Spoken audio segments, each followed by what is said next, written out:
Hi everyone and welcome back to Playlist Pages. Today we're talking about Ode on a Grayson Perry Urn by Tim Turnbull. As usual, we're going to start with a quick summary and then move on to a stanza by stanza analysis. This poem is a pastiche of Keats' Ode on a Grecian Urn, but where a Grecian urn is an example of an art that has survived for thousands of years, something of the highest order, a piece of art that is eternally valued and universally recognized, Ode on a Grayson Perry Urn is a modern poem filled with modern sensibilities, and Turnbull satirizes the belief that this modern legacy can somehow be carried forward into the future the same way that a Grecian urn might, the same way that we now glorify past culture. He makes fun of the fact that present culture is at some point in the future going to be also glorified and considered the past. The title of the poem is a play on words because Grecian sounds like Grayson. So Ode on a Grayson Perry Urn. Grayson Perry is a modern British artist. He's considered quite an odd artist and he makes these beautiful ceramics from scratch. It's a very long process, but then he decorates them with modern sensibilities. So in a way he kind of appropriates Greek culture, like Greek historical culture to fit the modern legacy, and in the same way it works quite well for the poet who appropriates an old type of poem to modern sensibilities as well. And that's what he's making fun of, the belief that it's somehow preserved for life and it's an absolute beauty that can never be replicated. This poem is good to compare to Look We Have Coming to Dover because of its allusion to Dover Beach by Matthew Arnold, and it's also good to compare to perhaps Please Hold and other satirical poems that poke fun at society's tendencies today. The poem is written in iambic pentameter but with modern colloquialisms. It has a feel of stream of consciousness because it has a lot of enjambments, a lack of full stops, many commas continuing the line, which gives the poem a quick pace, alluding to the quick passage of time. The rhyme scheme is ABAB, CDE, DCE, which mirrors the Keats poem. Hello, what's all this here? A catchy vase some Shirley Temple Manquet has knocked out, delineating tales of kids and cars on crap estates. The Burberry-clad louts, who flail their motors through the smoky night, from Manchester to Motherwell or Slough, creating bedlam on the Queen's Highway. Your gaudy evocation can, somehow, conjure the scene without inducing fright, as would a Daily Express exposé. So the poem starts with the exclamative hello. It's a very colloquial way to start the poem, and it pulls the reader in. It makes us feel more involved. It makes it feel more like a conversation, something very impersonal, which is further enhanced by use of words such as kitschy and gaudy. There's a hyperphora of what's all this here? It's a question that is then answered with the phrase Shirley Temple Manquet. So Shirley Temple was a 1930s American childhood actress. She was a very like stereotypical cutesy kid. She had curly hair, she was blonde, she was like the, for lack of other words, she was the white cutesy kid that people portrayed in media as like the ideal kid. And so the poet is poking fun at Grayson Perry here because Grayson Perry is also blonde and he has curls, and Manquet is of course from the French to miss, to monk, and so he's saying that what Grayson Perry lacks is this innocent purity that everybody wanted children to have, and that's the sort of failure that those cutesy children grow up to be. And I could be reading into this too much, but I think there's another layer here, and it's poking fun at his cross-dressing, because Grayson Perry, even though he has been considered, he has been more accepted in recent years, he's still considered like quite a bit of an oddity because he has this alter ego called Claire, and he dresses up as Claire, and he has these fashion students make outfits for her, which is a great way to promote the fashion students' work, but of course that's a very difficult thing for people to accept, like a grown man dressing up like a alternative ego called Claire. I mean, that's considered quite odd,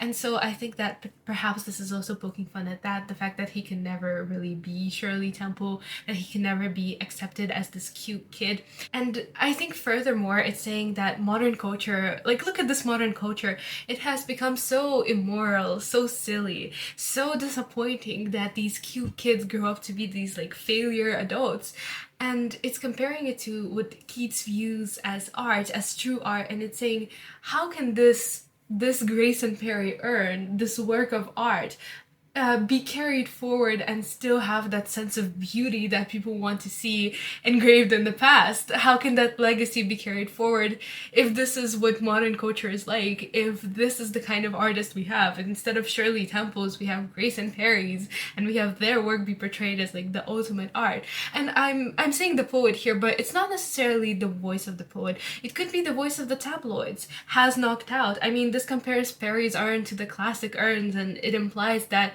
where these classic urns have been made with like decades of hard and difficult labor, Grayson Perry simply looked at something and saw, maybe I should make a ceramic out of it, and then just slapped it together and knocked it out, as if he didn't spend any time on it, as if it's not worth it.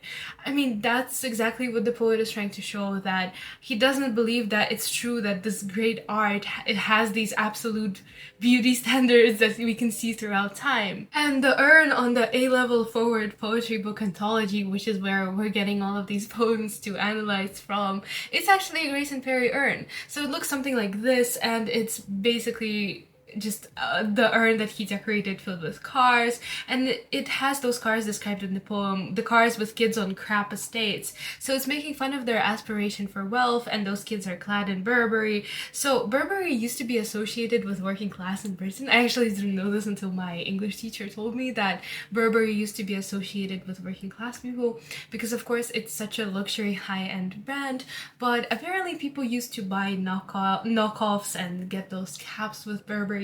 And it was just considered very kitschy and unfashionable to be wearing Burberry. Like, it was shouty wealth, it was not old money aesthetic, it was very shouty new money style type of aesthetic.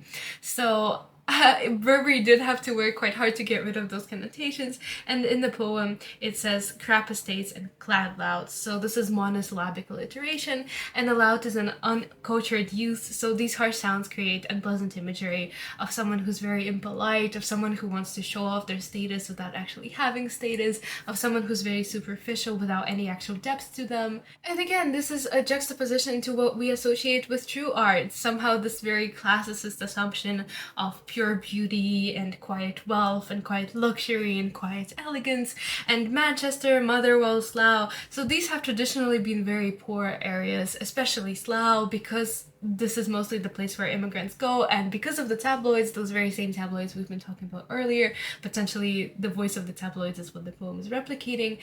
These areas are not exactly associated with like the luxury lifestyle, that high art that the urn that Keats is talking about is showing. Bedlam is insanity, so this word is suggesting that they're creating insanity on the Queen's Highway. Of course, now it would be the King's Highway, sadly, but basically what the poet is saying here is that the youth are creating this absolute mess of the old traditions. So where the Queen's Highway is like this structured path where everyone follows the rules, where everyone follows like a linear path, these youth are choosing to defy the expectations that society is imposing on them and to choose a different life, and so they're creating bedlam, they're creating insanity. And your gaudy evocation is addressed to the urn, so it's a personification of the urn, and it's also an example of an apostrophe of a literary device addressing something that isn't there. And of course the urn is showing all of these scenes of young people because it's a Grayson Perry urn, and we see that this poem also tackles themes such as alienation and difference between generations, because the older people do not understand the younger people. I mean, the Queen as an old person with like high values is contrasted to the youth, young people with low values. And we also see the feeling of alienation carried on later when older people are reporting the younger people for noise complaints. Where it was thou in the Keats poem, it's you in this poem. So the speaker is saying to the urn that the scene the urn depicts, it makes us visualize it and glorify the scenes without actually showing the true fright of the scene. It does not really express the reality. Likewise, the Daily Express is a gossip magazine, and the scene can bring to mind the throaty turbo roar of hatchbacks tuned almost to breaking point, the joyful throb of UK garage or of house imported from the continent, and yet educe a sense of peace, of calm, the screech of tires and the nervous squeals of girls, too young to quite appreciate the peril they are in, are heard, but these wheels will not lose traction, skid and flip, no harm befall these children, they will stay out late. So we continue with the scene that the urn depicts, and likewise Keat explores the traditional imagery of the urn, but here it's not a stillness, it's not a peace, it's not this like quiet object you view in a museum, it's a throaty turbo roar. So this is a guttural onomatopoeia, and it refers to the genre of music known as UK garage, and it gives this wild energy to the youth with their cars and their loud music, and this is contrasted with the supposed sense of peace. And likewise words like educe, so these are quite difficult to pronounce. They are difficult words, they're polysyllabic words, and when we have words like educe alongside words like kitschy and gaudy, the impression is not very... It's exactly that, it's a pastiche. The expression is not of unity, but rather of separate parts somehow thrown into one existence. The young girls are too young to appreciate their peril, and this undermines this romanticized scene. It pokes fun at this assumption, and I think beyond making fun of modern culture, this is also what it's saying about Keats' phase and his belief that, oh, look how perfect this scene on this vase is. Like, look, there's a heifer being led to sacrifice. Like, oh, isn't that cute? And oh, look at these lovers forever, like standing apart and never quite kissing. But isn't that romantic? And I think it's saying that, well, actually, you don't see the millions and millions of things going on behind the urn. You only see the snapshot of this perfect life, and you don't see the slaves who probably contributed in bringing the materials to make this urn. You don't see the fact that this woman portrayed happily as a dancing woman or as a woman being loved, or like the ideal woman, the fact that she couldn't do anything without a guy's approval. And you can't see the fact that the majority of men probably led poor lives unless they were very wealthy and like emperors and things. This is the kind of reality you don't get to see because you only get this perfect image. So is it really worth it to romanticize history to that extent? I mean, this poem explores this gap between the perceived reality and the actual reality, and I think because of this it can also be compared to history, which I will make a video on later in this series. The peril they are in are heard but these.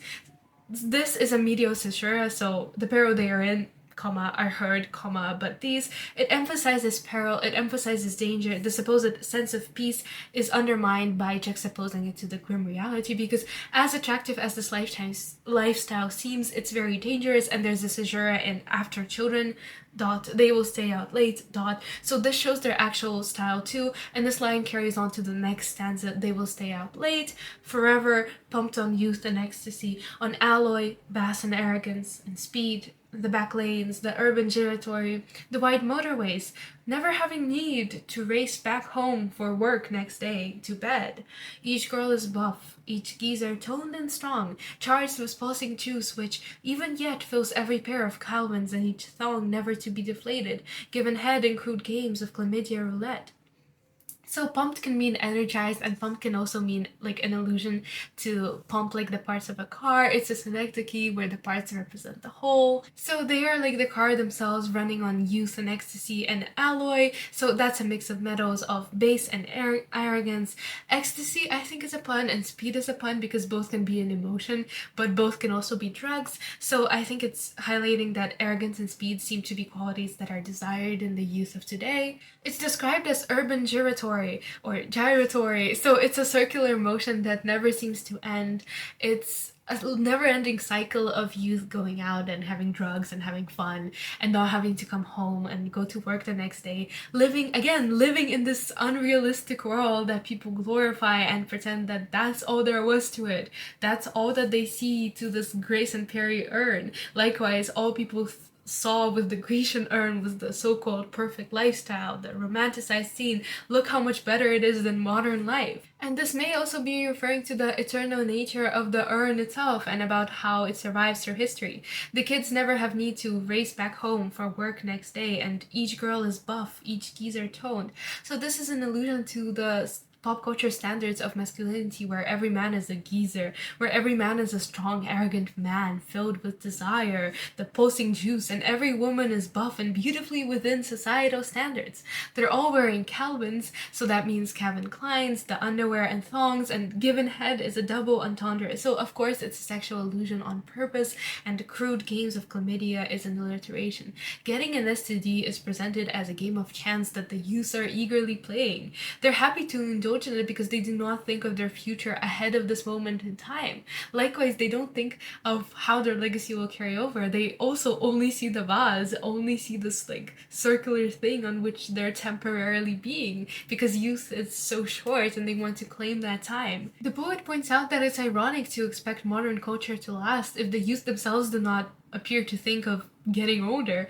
And this also mirrors Keats' poems, where the lovers are forever panting and forever young, frozen in their positions and unable to truly learn to love or even savor their relationship.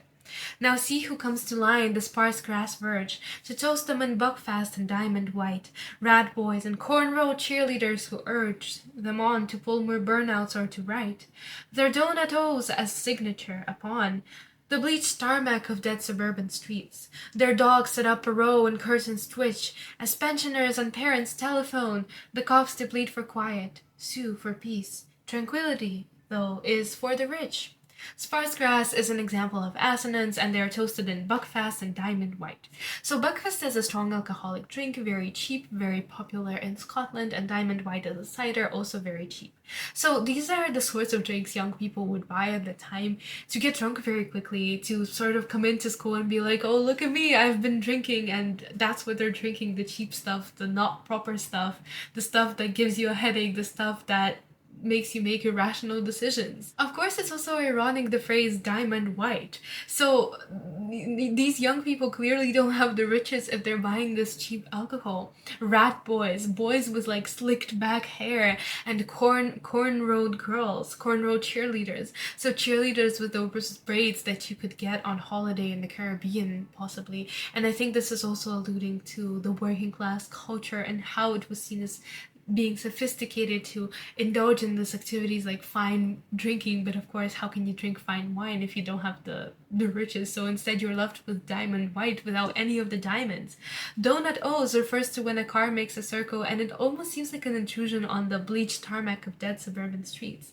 So the calm suburban life is contrasted to the wild passion of youth and pensioners and parents. It's an alliteration, and the plosive P's show just how explosive these youth are. And it also acknowledges the harsh attitude towards the youth, highlighting the generational gap. And the stanza saying that the tranquility is for the rich, it's only the wealthy that can afford to distance themselves from this, to preserve their clean and perfect neighborhoods. And meanwhile, the middle class and working class are stuck in the noisy atmosphere created by the differing values of the young and the old. And so, millennia hence, you garish cock, when all context is lost, galleries razed, to level dust and we're long in the box, will future poets look on you amazed? Speculate how children might have lived when you were fired, lives so free and bountiful, and there, beneath a sun a little colder, declare, how happy were those creatures then, who knew the truth was all negotiable, and beauty in the gift of the beholder.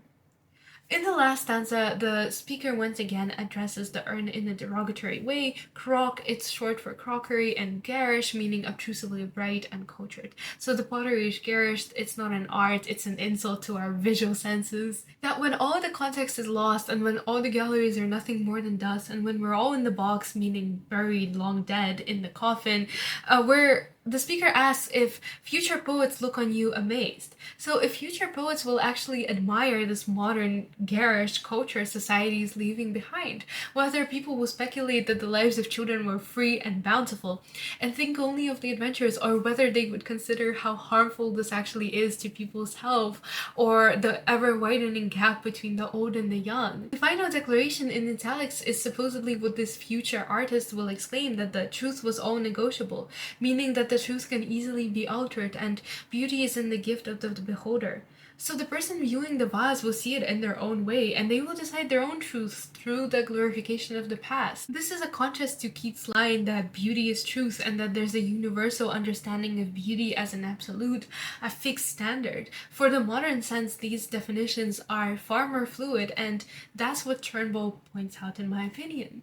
So with that, thank you so much for watching. I hope you enjoyed the summary and analysis and you found it helpful. If you did, please stick around, give this video a like, drop a comment, and I'll see you next time!